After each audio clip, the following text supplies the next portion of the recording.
Hey everybody! In today's tutorial, I'm going to show you a fun way to make a little scene with the Sleigh Ride Edgelits and the Wonderland stamp set. This is really a pretty simple project. I just cut two of the little house scenes out of watercolor paper. But I want to show you a little tip here. You know how sometimes there are what look like little hairs of paper attached to the die cut on some of these intricate dies?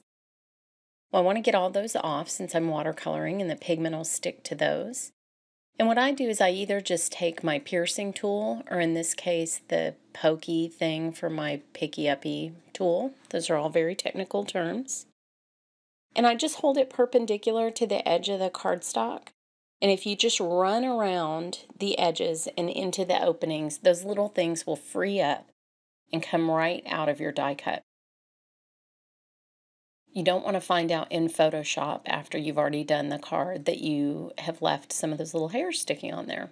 Ask me how I know. Now what I did was I just cut two of these and I've just flipped this back one around.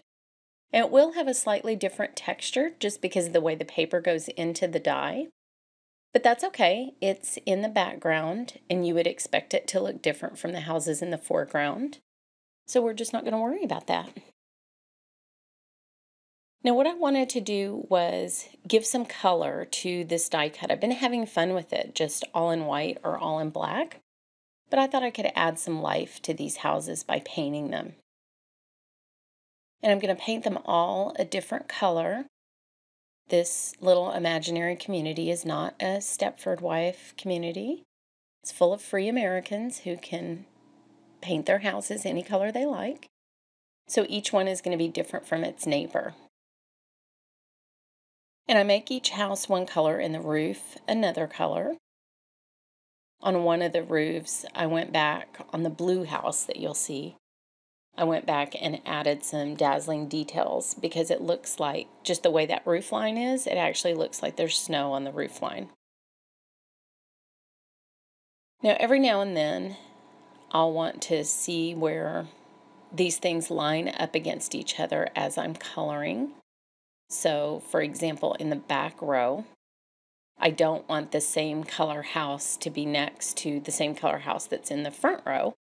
So you'll want to just put them next to each other every now and then while you're coloring. And also some of the houses are different. So you can see I have a little green roof here and I didn't have one of those in the front.